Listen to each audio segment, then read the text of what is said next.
Bismillahirrahmanirrahim. Assalamualaikum warahmatullahi wabarakatuh. Alhamdulillahi rabbil alamin. Alhamdulillahilladzi ja'ala ramadana syahran mubaraka wa qiyama laylihi tatawwu'a wa siyama naharihi wajiba wa thawaba amali fihi mudha'afa. Ashhadu an la ilaha illallah wa ashhadu anna Muhammadar Rasulullah. Allahumma salli wa sallim wa barik ala sayyidina wa maulana Muhammad wa ala alihi wa ashabihi ajma'in. Amma ba'd. Qala Allah Ta'ala fi kitabihil karim. A'udzu billahi minasy syaithanir rajim. Bismillahirrahmanirrahim. Ya ayyuhalladzina amanu kutiba alaikumus syiyam kama kutiba alal ladzina min qablikum la'allakum tattaqun.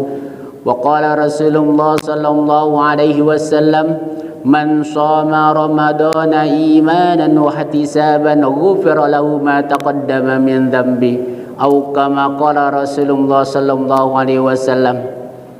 Hadirin hadirat jamaah Masjid Jami' Al-Insan, wabil khusus Ketua DKM Al-Ustaz Ari Kuncoro, para asatiz, jamaah yang dirahmati Allah Subhanahu wa taala. Puji dan syukur hadirat Allah Subhanahu wa taala, tidak terasa Ramadan begitu cepat berlalu. Dari yang kita tunggu-tunggu mulai dari bulan Rajab, Sya'ban, sekarang sudah hampir mendekati fase pertama, 10 malam terakhir. Dan juga di pertama ini baginda Rasulullah sallallahu alaihi wasallam bersabda, Ramadan awwalu rahmah wa awsatuhu maghfirah wa akhirahu itqum minan nar. Ramadan itu kalau dibagi menjadi 3, bagian pertama adalah rahmat, kasih sayang Allah Subhanahu wa taala untuk kita. Masuk di bulan suci Ramadan, kita ketemu berpuasa di bulan suci Ramadan. Ini nikmat dari Allah Subhanahu wa taala bagi orang-orang yang dikasihani. Setelah dikasih, kita pun berlomba-lomba mengisi hari-hari di bulan suci Ramadan dengan penuh amal soleh. Terus kita dipacu, terus kita bersemangat untuk mengisi hari-hari di bulan suci Ramadan. Setelah kita berpacu bersemangat di 10 hari pertama, nanti akan bertemu di 10 hari kedua. Saat kita berdoa minta ampun kepada Allah Subhanahu wa taala, niscaya Allah memberikan ampunannya kepada kita. 10 hari kedua Allah tebarkan ampunan bagi orang-orang yang memohon kepadanya. Setelah diampuni oleh Allah Subhanahu wa taala, niscaya Allah pelihara diri kita di fase yang ketiga, dibebaskan dari panasnya api neraka, dimasukkan ke dalam surganya Allah Subhanahu wa taala. Amin ya rabbal alamin. Hadirin jamaah yang dirahmati Allah Subhanahu wa taala, mumpung masih di fase yang pertama, marilah kita introspeksi diri. Sesungguhnya puasa kita ada di tingkatan yang mana? Puasa dibagi menjadi 3 tingkatan. Tingkatan yang pertama yaitu puasa orang awam, puasa orang umum, yaitu menahan lapar, haus dan syahwatnya. Tingkatan yang kedua yaitu orang pilihan, yaitu yang menjaga lapar, haus dan syahwatnya.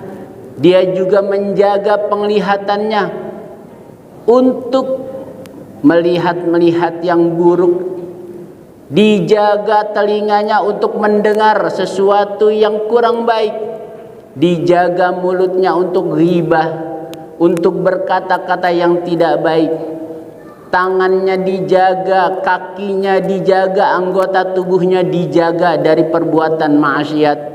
Ini orang pilihan di sisi Allah Subhanahu wa taala yang menjaga lapar, haus, syahwat dan anggota tubuhnya dari maksiat. Tingkatan yang ketiga yaitu istimewa, yaitu orang-orang yang sudah menjaga lapar haus syahwatnya dan seluruh anggota tubuhnya dari maksiat, ditambah dijaga hatinya dari dunia dan didekatkan dirinya sedekat-dekatnya kepada Allah Subhanahu wa taala. Tingkatan yang istimewa, dia memiliki hati tidak akan dekat dengan dunia, tidak mau terlena dengan dunia. Dia ingin dekat kepada Allah Subhanahu wa taala sedekat-dekatnya. Oleh karena itu, kita ada di tingkatan yang pertama atau kedua atau yang ketiga. Kalau berada di tingkatan yang pertama yaitu awam, mari kita tingkatkan menjadi orang-orang pilihan di sisi Allah dengan menjaga anggota tubuh kita dari maksiat. Terus kita tingkatkan menjadi orang istimewa yang hati kita jauh dari dunia, dekat kepada Allah Subhanahu wa taala. Mudah-mudahan kita menjadi orang-orang yang istimewa di sisi Allah Subhanahu wa taala. Amin ya rabbal alamin. Hadirin jamaah yang dirahmati Allah Subhanahu wa taala, di bulan suci Ramadan tentunya kita kenal dengan Syahrul Quran, yaitu bulan Al-Quran. Rugi ketika bulan suci Ramadan kita jauh dari Al-Quran, tidak mau membaca Al-Quran. Rugi sekali.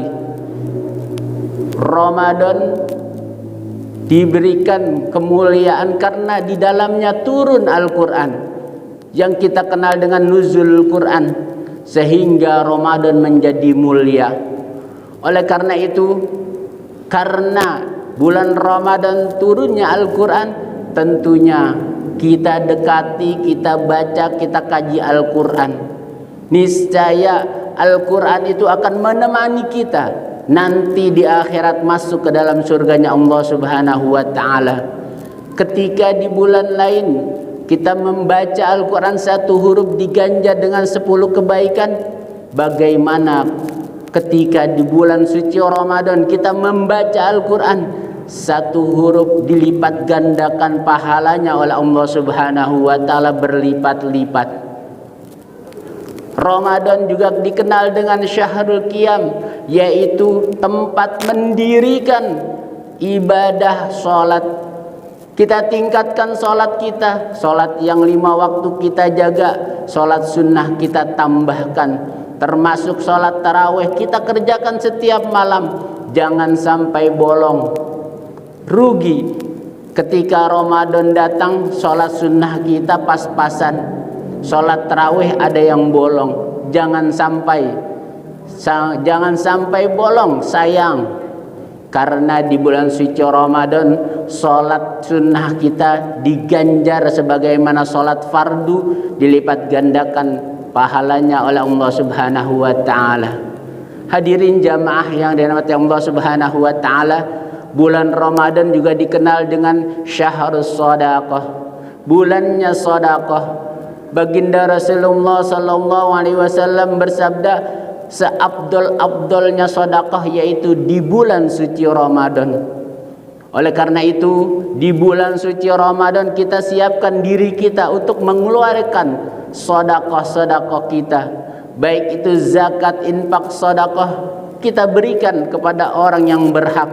Apabila di masjid ini ada panitia zakat, kita titipkan ke panitia zakat. Niscaya nanti panitia yang memberikan kepada orang yang berhak menerimanya. Sedekah di bulan suci Ramadan dilipat gandakan lagi pahalanya oleh Allah Subhanahu wa taala.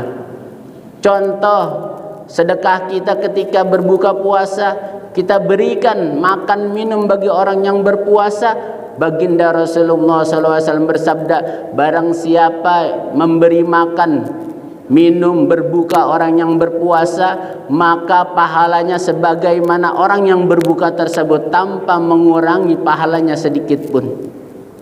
Ketika kita memberi satu orang berbuka, maka pahala sebagaimana orang tersebut beribadah 1 hari. Ketika ada 2 orang, 10 orang, maka pahala kita 10 orang yang berbuka dengan makanan yang kita berikan. Subhanallah, Maha suci Allah, besar dengan begitu besar nikmatnya dan juga pahala yang diberikan kepada orang-orang yang bersedekah di bulan suci Ramadan. Hadirin jamaah yang dirahmati Allah Subhanahu wa taala, Ramadan juga dikenal dengan syahrud du'a, yaitu bulannya tempat kita berdoa, meminta apa saja kepada Allah Subhanahu wa taala. Detak-detik di waktu kita berdoa kepada Allah Subhanahu wa taala niscaya dikabulkan oleh Allah Subhanahu wa taala, karena kita sedang berpuasa. Doa yang kita panjatkan langsung diterima, dikabulkan oleh Allah Subhanahu wa taala. Maka jangan sia-siakan bulan suci Ramadan kita mengangkat tangan. Apabila punya hajat, kita berdoa kepada Allah Subhanahu wa taala. Kita memohon kepada Allah Subhanahu wa taala, semoga Ramadan ini menjadi Ramadan yang terbaik untuk kita, dan nanti akhirnya Allah tambah sayang kepada kita. Amin ya rabbal alamin. Hadirin jamaah yang dirahmati Allah Subhanahu wa taala, ini saja sedikit tausiah dari saya sebagai pengantar silaturahim dengan Ketua DKM Masjid Al-Insan Ustadz Ari Kuncoro, sebagai salah satu pengurus Dewan Masjid Indonesia di cabang Kebayoran Lama. Beliau juga berkiprah sebagai Dewan Kota Jakarta Selatan. Beliau menjadi DKM di masjid ini. Silaturahim saya kepada beliau sangatlah membawa manfaat. Insya Allah kita diberikan keberkahan oleh Allah Subhanahu wa taala. Mudah-mudahan Allah panjangkan umur, Allah berikan rezeki yang penuh berkah kepada kita semua. Amin ya rabbal alamin. Sekali lagi terima kasih dan mohon maaf apabila ada kekurangan. Wabillahi taufiq wal hidayah. Wassalamualaikum warahmatullahi wabarakatuh.